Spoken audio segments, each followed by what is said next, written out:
ऐसे ही रचा गया है, वो ऐसे ही यशी के लिए, मस्ती के लिए, और ये सब कुछ ऐसे ही है, आना जाना लगा रहता है। मगर बाइबल एक ऐसी चीज है कि मनुष्य और परमेश्वर के बारे में लिखा गया है और हर एक इंसान को पढ़नी चाहिए। और आपकी बातें सुन के मैं एकदम चुप हो गया हूँ।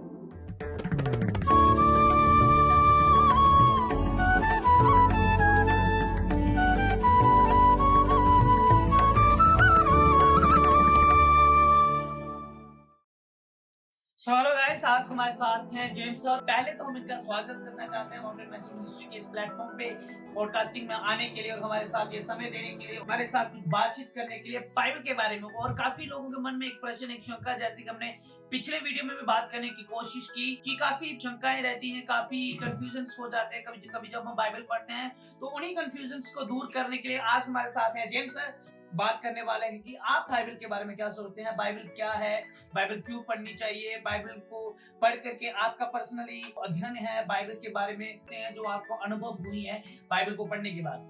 बाइबल के बारे में बताना चाहता हूँ कि बाइबल जो है उसमें जीवन है, जो मनुष्य के लिए, इंसान के लिए बहुत ही जरूरी है।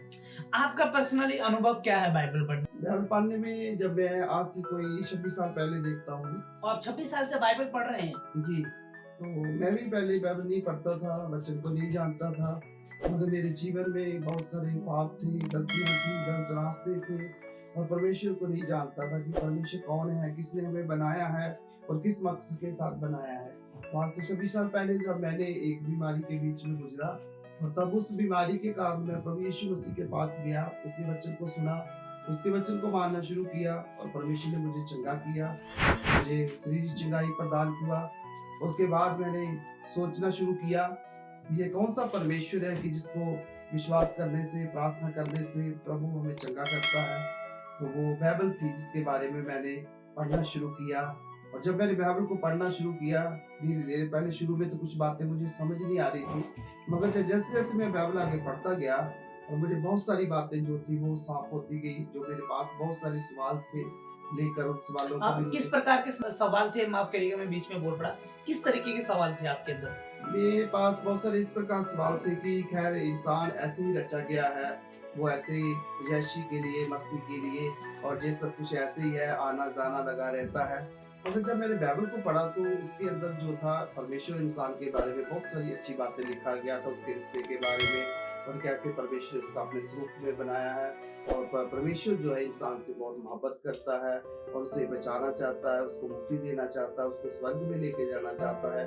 जब ये सारी चीजें मैं बाइबल के अंदर पढ़ने लगा तो मैं एकदम हैरान हो गया। इतनी बड़ी परमेश्वर की मनुष्य के लिए योजना है, और उसने अपनी जान हमारे लिए दी है। अपने यीशु मसीह को अपना व्यक्तिगत प्रभु करके ग्रहण किया, और पिछले 26 साल से मैं उसके वचन को लगातार पढ़ रहा हूँ और समझ रहा हूँ, और मैंने बहुत सारी चीजों को उसके द्वारा मेरे जीवन में शांति आई। पहले मेरे जीवन में शांति नहीं थी और मैं बहुत बेचैन रहता था, बहुत सारी चीजों के लिए चिंता, फिक्र, अलग अलग चीजें मेरे जीवन में गुजरती थी। मगर जब प्रभु का वचन मेरे जीवन में आया, और तब प्रभु ने मेरे अंदर बहुत शांति दिया, और बहुत सारी प्रभु ने मुझे आशीष दिया, बरकत दिया मेरे परिवार के जीवन में, मेरे बच्चों के जीवन में, और आज मेरी जो जीवन है वो बहुत ही अच्छे से गुजर रहा है। और आज हम प्रभु के साथ चल रहे हैं। परमेश्वर के वचन को जैसे जैसे हम और पढ़ते जाते हैं, परमेश्वर का वचन इतना बड़ा खजाना है कि जितना ज्यादा और हम परमेश्वर के वचन की और अपना ध्यान लगाएंगे, उसको पढ़ेंगे, और वो नई नई बातें परमेश्वर जो है, उसका वचन जो है वो जीवित है, हमसे बात करता है। और हमें बहुत सारे सवालों का देखता हूँ मैं कि उसमें कोई ऐसा सवाल नहीं कि जिसका जवाब बाइबल नहीं दे सके। हर चीज का बाइबल के अंदर सवाल का जवाब है जो आज इंसान को चाहिए। आप बाइबल के बारे में बात कर रहे हैं, तो बाइबल के अंदर एक ही किताब है कि बहुत सारी किताबें पाई जाती है? तो इसमें बहुत सारी किताबें हैं। इसमें एक जो है पुराना नेम है जिसमें 43 किताबें हैं, और दूसरी जो है, जो दूसरा जो हिस्से है वो 27 किताबें, उसको हम नया नेम कहते हैं, जो यीशु मसीह के आने के समय लिखा गया। और जो पुराना नेम है वो यीशु मसीह के आने से पहले का है। तो वो सृष्टि का वर्णन करता है, और जिस प्रकार लोगों ने अच्छे काम किए वो भी उसमें दर्ज किए गए हैं। बाइबल एक ऐसी चीज है कि जिसमें कोई चीज छुपाई नहीं गई है। यदि किसी मनुष्य ने अच्छा काम किया है तो उसका प्रतिफल भी उनको अच्छा मिला है, मगर यदि किसी ने बुरा किया है तो उसके साथ बुरा भी हुआ है। तो परमेश्वर का जो वचन है, बाइबल जो है, वो दोनों चीजों को प्रकट करती है और मनुष्य को निर्णय देती है कि वो कौन सा मार्ग चुनना चाहिए। अब हमें पुराना नियम पढ़ना चाहिए कि नया नियम पढ़ना चाहिए? दोनों पढ़ना चाहिए। दोनों पढ़ना चाहिए। तो आपने नया नियम पहले पढ़ा था कि पुराना नियम पहले पढ़ा था? पहले तो मैंने नया नियम पढ़ा था, ओके। तो उसके बाद मैंने यीशु मसीह के जन्म के बारे में देखा, उसके कैसे कुलारी के द्वारा पैदा हुआ, आत्मा के द्वारा। ये मेरे लिए बहुत, क्योंकि मैंने इंसान से इंसान को पैदा होता देखा था, सुना था, मगर ये मेरे लिए बहुत अद्भुत था कि एक आत्मा के द्वारा बिना इंसान से कोई पैदा होना, वो यीशु मसीह था एक होता।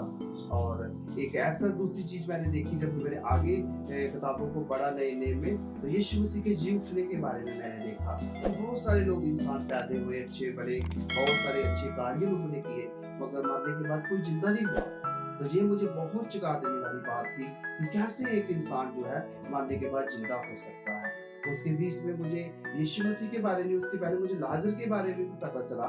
एक लाजर नाम का व्यक्ति था जो यीशु मसीह जब धरती पर था उसके साथ मिलता था, उनके साथ बड़ा प्रेम था। तो एक बार जब उसकी मौत होगी, वहां लिखा गया है, तो वो लिखा कि 4 दिन हो गए थे उसको कब्र में रखे हुए। तो यीशु मसीह उसकी कब्र के पास गए तो वो क्या हो गया, वो जिंदा हो गया।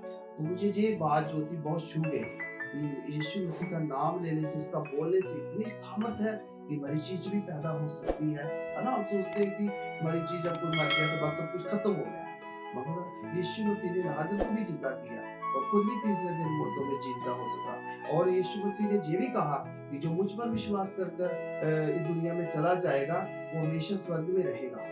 तो ये मेरे लिए बहुत चुका देने वाली बातें थी कि ये कैसे हो सकता है। और जो बाइबल जो है, ये सारी चीजें जो मुझे बाइबल के अंदर से ये प्राप्त हुई है।